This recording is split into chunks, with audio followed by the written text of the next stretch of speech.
I've been pretty lucky so far this year in terms of missing out on a lot of the big stinkers of 2020. I skipped the Grudge remake. I didn't see Brahms, The Boy 2. I missed out on the rhythm section and Bloodshot. So, my track record so far for movies that have come out this year has actually been pretty solid.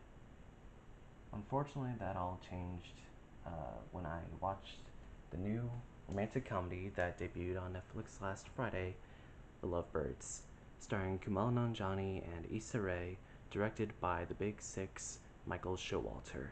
Ron and Leilani are a couple living in New Orleans who have been dating for 4 years. Unfortunately, their relationship is on the rocks. Sex is boring, and they spend most of their days arguing. On their way to a dinner party that neither one of them really wants to go to, they finally realize that their relationship is coming to an end. But at that moment, they are thrust into a conspiracy which leaves a man dead. Accused of murder and on the run, they decide that the only way to clear their names is to track down the real culprit. But during their citywide investigation, Gibran and Leilani's love for each other begins to rekindle. It's a predictable story that you've seen a bunch of times before in movies like Date Night or Game Night, where a couple who's going through a rough patch in their relationship gets thrust into this intense situation, and this situation winds up healing their relationship woes. But what The Lovebirds brings to the table is that it's a movie that features two people of color in the leads. You've got a Pakistani man and a black woman. That's a rare combination you just don't see very often in Hollywood produced films. So kudos to Paramount for giving this movie a shot. But really, unfortunately, that's all that The Lovebirds brings to the table. It is beat for beat almost exactly the kind of movie you'd expect. It doesn't do anything unpredictable. It follows all of the genre tropes you expect it to. The only unique twist that the movie tries to throw in is that it becomes a pseudo eyes wide shut kind of thriller near the end, but it doesn't quite commit to the whole parody angle of that situation. I feel that if the movie went and full on parodied Kubrick by like aping his shots or having characters recite some same lines of dialogue, but the only major difference being that Kumail Nanjiani and Issa Rae are here instead of Tom Cruise, I think that would have been honestly, way more interesting than what we wound up getting, which just felt like a discount version of Eyes Wide Shut. But a predictable story can be forgiven if the movie is funny. And, well, The Lovebirds is not. To be fair, I'm not a big fan of awkward dialogue that is supposed to sub in for comedy. Most of the humor in this film comes from how Gibran and Leilani just don't know how to shut up. How they keep explaining the situation, how they go on these weird tangential rants. The movie's trying to reach a point where the dialogue that these characters are saying becomes so ridiculous, so annoying, that it'll eventually reach a point of being funny. Like, wow, these characters are still talking? This is crazy. But it never reaches that point because the dialogue that these characters are saying doesn't sound like real people dialogue. Most of their dialogue just reads off as exposition, like literally explaining the situation to the viewer, just doubling down as if they can't see what's going on. Other times, they're explaining the concept of the movie or deliberately calling back to dialogue from earlier to try and drive home a punchline without letting the viewer figure out the punchline for themselves. It comes off as a movie that keeps trying to explain its joke to you. Unfortunately, because the two lead characters spend most of the movie arguing at each other, I never really felt a genuine romantic chemistry between them. The whole time I was expecting them that to just stay broken up. The whole rekindling of their relationship just doesn't feel earned. Even up to 5 minutes left into the movie, they're still talking about how they're broken up, that maybe they can still be friends. So when they do eventually get back together, it kind of comes out of nowhere, and really you just expect that sometime in the not too distant future they're just going to break up again. That really these characters are the same at the beginning of the movie as that they are at the end of the film. Their relationship really goes nowhere. That yeah, they say they're in love with each other, but are they really? Even the supporting cast of characters in this film does this movie any favors. It's just a bunch of boring stereotypes that come in one scene and then leave the very next. They don't add much of value to the film. You've got the cold-blooded assassin, you've got the rich cowgirl, you've got snooty politicians, you have the snobby friends that the couple doesn't like. It's a bunch of weird stereotypes without any depth to character that only seem to serve a purpose of just driving the plot forward. The only times that I even wanted to chuckle at this film were because of Issa Rae's performance. I felt that even though the script was super bad and just lacking in all regards, and the dialogue coming out of both of these characters' mouths just wasn't working, Issa Rae is trying her best to sell it. There is an intensity to her performance that feels really fresh in a movie such as this, where everything else just feels so flat.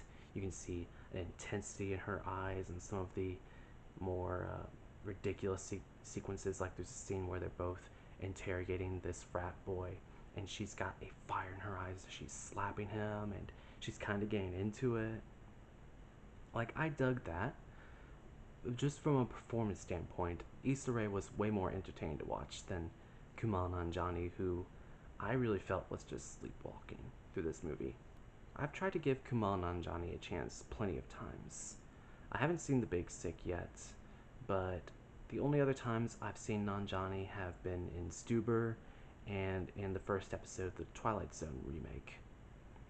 And both times, I just felt that his entire shtick of humor just didn't gel for me. It almost feels as if he's playing the same character in this film that he was playing in Stuber. In fact, speaking of Stuber, it's strange how Stuber was an elaborate advertisement for Uber. As much as the cast and crew tried to say, no, we weren't taking any money from Uber, that's total bullshit. This film feels like a very elaborate advertisement for Lyft. At least, there are at least 3 different occasions where Lyft is not only mentioned by name, but the logo is featured very prominently whenever Gibran and Leilani are catching a ride to get somewhere. You can see that big Lyft logo on the driver's dashboard, smack dab, almost in center frame. It's not very subtle. In fact, it makes me wonder if Kumail Nanjiani is trying to build like a ride-sharing advertisement universe. Speaking of the Lyft logo, it feels like that's the only time the movie is trying to do anything visually interesting, because it wants to get that Lyft logo in there. This film, from the very first shot of the movie, I was thinking, wow, this looks like a sitcom. The camera movements are flat, they're uninteresting. In fact, I think the whole time it's just a lot of point and shoot style of filmmaking. There's hardly any visual humor going on, maybe a couple of times where there's something interesting going on in the background, but for the most part, the camera is just, hey, let's point the camera here at Kumail and Issa and just have them say weird, funny shit. Let's just have them talk for 30 minutes and hope that they'll say something funny eventually.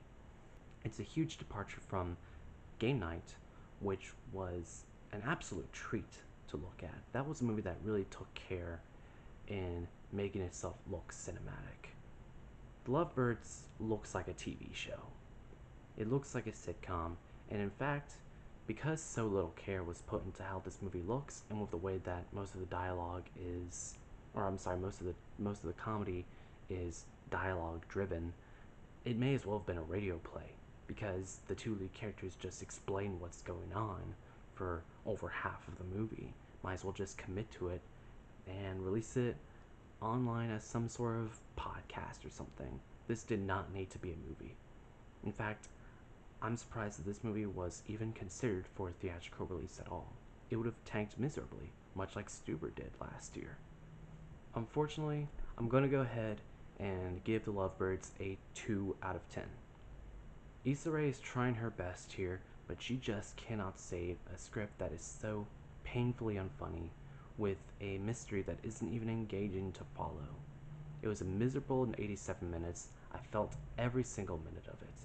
In fact, halfway through the movie, I think, I just went ahead and took a break and went downstairs and washed dishes for a while just to do something that I felt would be more entertaining than watching this movie. And I was right, because at least washing the dishes was productive and interesting.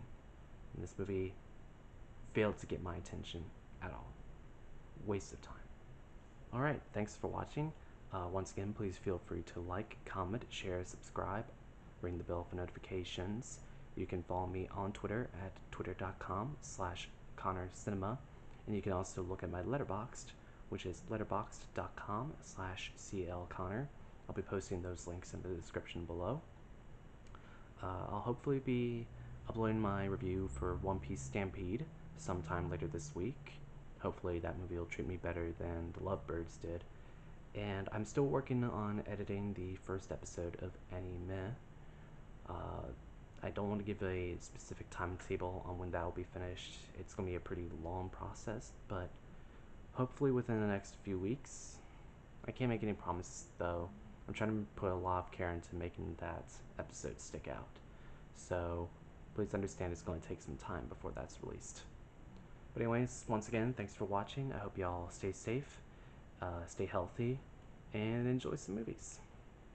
But try to skip The Lovebirds if you can. That's just my 2 cents. Bye everyone.